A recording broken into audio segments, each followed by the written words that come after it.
విజయనగరం జిల్లా చీపురుపల్లి నియోజకవర్గ Janasena party incharge విసినగిరి Srinivasarao పలు గ్రామాలు సందర్శించారు. చీపురుపల్లి నియోజకవర్గంలో మధుర అయినటువంటి గుర్ల మండలంలోని నడుపూరు గ్రామం సందర్శించిన జనసేన పార్టీ నాయకులు విసినగిరి నడుపూరి పొలంలో చెత్తతో పేరుకుపోయిన కాలువలను చూసి వైఎస్ఆర్ పార్టీ నాయకులపై మండిపడ్డారు. శ్రీనివాసరావు వైఎస్ఆర్ పార్టీ నాయకులు కనీసం జ్ఞానం ఉందా అంటూ ప్రశ్నించారు. ఇలా చెత్త వెదజల్లుతుంటే జనాలు ఆరోగ్యం ఎలా ఉంటుందని మండిపడ్డారు జనసేన పార్టీ నాయకులు శ్రీనివాసరావు. అలాగే నడుపూరి గ్రామంలో జగనన్న ఇంటి బిల్లుకు అధికారులు 10,000 రూపాయలు లంచం అడుగుతున్నారని జనసేన పార్టీ నాయకులు శ్రీనివాసరావుకి ఫిర్యాదు చేశారు.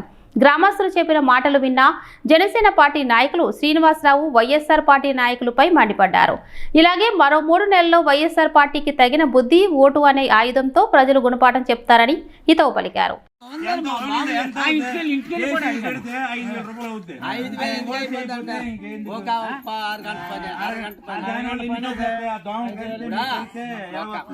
చెప్తాను నాగి అంటే ఓట్ల కోసం జనసేన పార్టీ పవన్ కళ్యాణ్ గారు ప్రతి విలేజ్ వెళ్ళి సమస్యలు తెలుసుకోండి. ఓట్ల కోసం రాలేదు. సమస్య ఏదుందో ముందు సమస్యలు తెలుసుకోండి. మీరు ఎప్పుడు కూడా అది కావాల్సింది మీ సమస్య నువ్వు తెలుసుకుంటే కదా లేకపోతే మనం గుర్తుంటుంది. నువ్వు వచ్చిన ఓటు వేసుకున్నా నెక్కలు వేసుకున్నా రోడ్డు అంటే వెళ్ళిపోతాడు. ఇక ఆరు అప్పుడు ఎంత వెళ్ళాను ఏటయ్యా దరిద్రం అడిగి దీని చోట రేపు ఎల్లుండు అందరు కలిసి అడగాలి.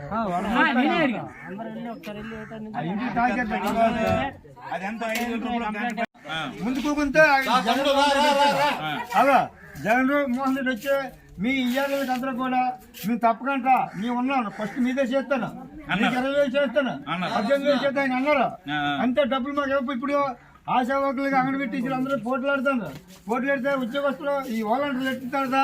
మాకు దేనికి కూడా స్పందించలేదు జగన్మోహన్ రెడ్డి గారు. ఎంతో దీన్ని చూస్తాను. తాత్కాలిక దీన్ని మేము తెలుగులు అంటే మా తండ్రిలో రికార్డులు మోసుకొని బతికి ఉన్న ఉద్యోగాలు ఈ రోజున చేస్తారు జగన్మోహన్ రెడ్డి. మొన్న చంద్రబాబు నాయుడు వచ్చారు, మాకు 4,000 వేశారు, 10,000 చేశారు. ఆయన ఈ రోజు మమ్మల్ని స్పందించలేదు. అందు గురించి మనం అందరూ బాధపడతాం.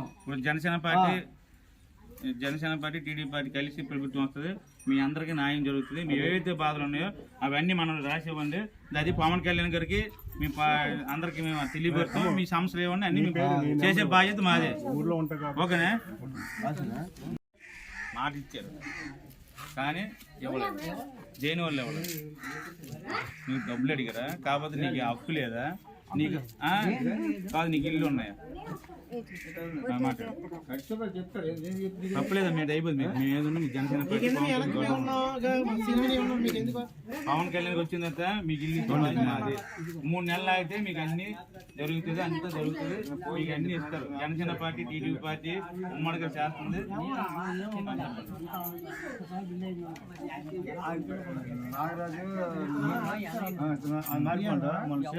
ఒక నిమిషం ఆగండి.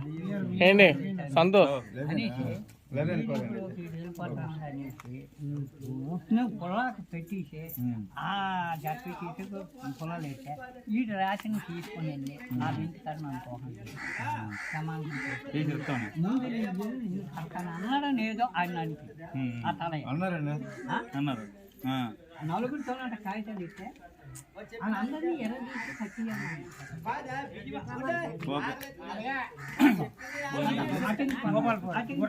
గోపాలపురంలో రాష్ట్రం మొత్తం కూడా జగన్మోహన్ రెడ్డి గారు మేము 30 లక్షలు ఇల్లు ఇచ్చామని చెప్తాండ్రు.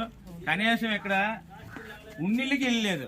అంటే వాళ్ళు జాగా ఇవ్వడం కాదు, వీళ్ళు జాగా ఉండి వీళ్ళకి మాట ఇచ్చి కనీసం ఇల్లు చూడండి నెలకొంత ఎంత దారుణంగా తీరా సాగు నెలకొడుతున్న తర్వాత మీ బిల్లు అని చెప్పేసి ఈ నాయకులు చెప్తే మరి పేదవాళ్ళు ఎవరిని అడగాలి?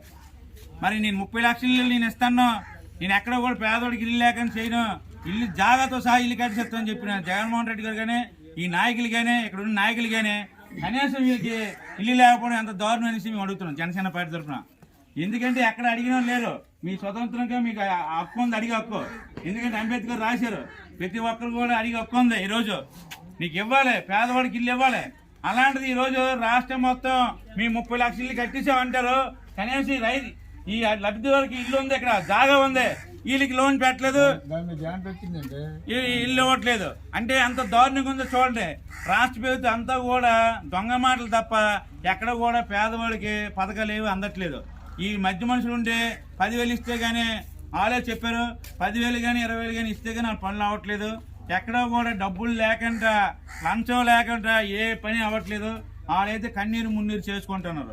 ఎందుకంటే మీ ప్రభుత్వాన్ని నమ్మాం, మాకు ఇల్లు ఇస్తామని చెప్పేసి ఈ రోజు మోసం చేశారు. మేము ఎవరిని అడగాలో తెలియక వీళ్ళు చాలా బాధపడుతున్నారు. ఈ వయసులో వీళ్ళు ఎక్కడ ఏ ఆఫీస్కి వెళ్తారు? వీళ్ళు ఏ ఆఫీస్కి వెళ్ళి అడగగలరు?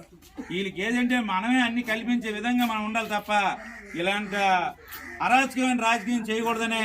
ఏ పార్టీ అయినా అవ్వచ్చు, పేదవాడికి న్యాయం జరగాలి, పేదవాడికి ఇల్లు ఇవ్వాలి అనే సిద్ధాంతాన్ని తీసుకొచ్చని చెప్పి ఈ రోజు లబ్ధి కోసం మాట్లాడటం తప్ప ఎక్కడా కూడా పేదవాడికి ఇల్లు స్థలాలు అందట్లేదు. డబ్బులు ఇస్తే కానీ స్థలం ఇవ్వని పరిస్థితిలో రాష్ట్రం మొత్తం కూడా ఉంది. అది ఉదాహరణ ఈ భూపాలపాలెంలోనే తెలిసింది. మేము ఆల్రెడీగా లబ్ధిదారులతో మాట్లాడాం, వాళ్ళ బాధలు చెప్పారు. ఇక్కడ జరుగుతున్న అన్యాయ అక్రమాలు కూడా చాలా ఎక్కువ ఉన్నాయి. దీన్ని మట్టుగా ఇక్కడ ఉన్న లోకల్ నాయకులుగానే ఈ ప్రభుత్వాన్ని పట్టించుకొని ఈ పేదవాళ్ళకి ఇల్లు ఇవ్వాలనేసి జనసేన పార్టీ డిమాండ్ చేస్తుంది. ఖర్చు పెట్టలేకపోతాం.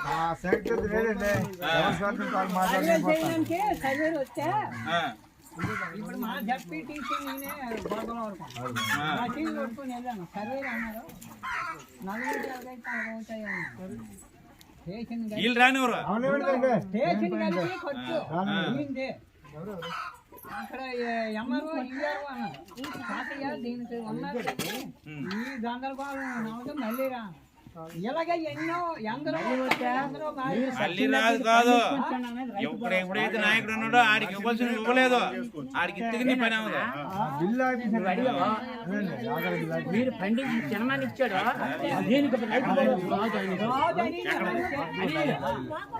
బిల్లు ఇవ్వలేదా? ఎందుకు ఆపారు? దేని వల్ల ఆపారు?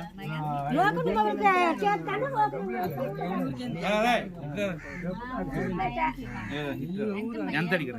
10,000 అడిగారు. మీరు ఇచ్చారా? నీకు 10,000 అడిగారు. వాళ్ళు ఏం చెప్తారు నాయకులు తెలుసా? మీ ఎవరి దగ్గర రూపాయి తీసుకోవట్లేదు, నీతి నిజాయితీగా అందరికి ఇస్తాను అని చెప్తున్నారు. అంటే డైరెక్ట్ గా లబ్ధిదారులు అకౌంట్లు కూడేస్తామని చెప్తున్నారు. మరి 10,000 ఎలాగ అడుగుతారు? ఏ విధంగా అడుగుతారు?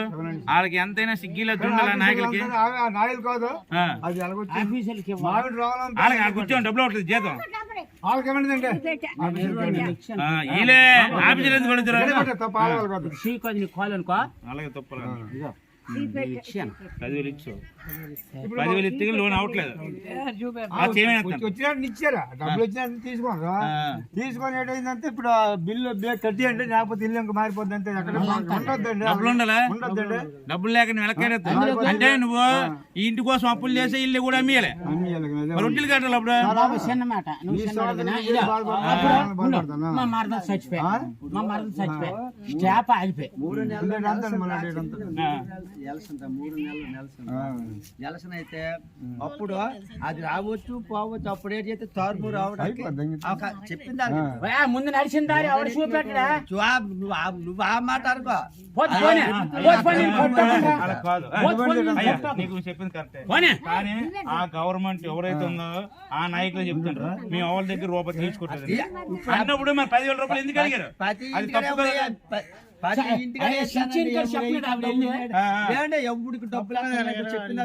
ప్రతి ఇంటికాడ ప్రతి ఇంటికి వేస్తాను వేయడం మాత్రం తప్పు కదా అంటున్నా. అది ఖండించాలి. మనం కేంద్రం అడగాలి, అడగాలి, మీరు అడగాలి. గవర్నమెంట్ మేము రూపాయి తీసుకోవట్లేదు, మాకు రూపాయి అక్కలేదు, డైరెక్ట్ లబ్ధిదారులకు వేస్తున్నాం. అందరికీ డబ్బులు తీసుకుని మళ్ళీ ఎందుకు దొంగ మాట్లాడాలి? తీసుకొని చెప్పండి. మీ 10,000 రూపాయలు తీసుకొని చెప్పాలి. మరి లేకపోతే బిల్లు ఎవరు? మీరు ఎవరు చెప్పారు మీ బాధ?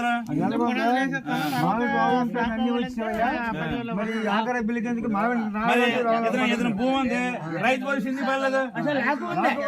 నీకు ఉంది, నీకెందుకు పడలేదు? చెప్తాను డబ్బులు లేకపోతే పని అవ్వదు. ఉన్న తినడమే కానీ దీనికి రైతు భరోసా ఈ పాట అనేసారా? ఈ పాట కాదండి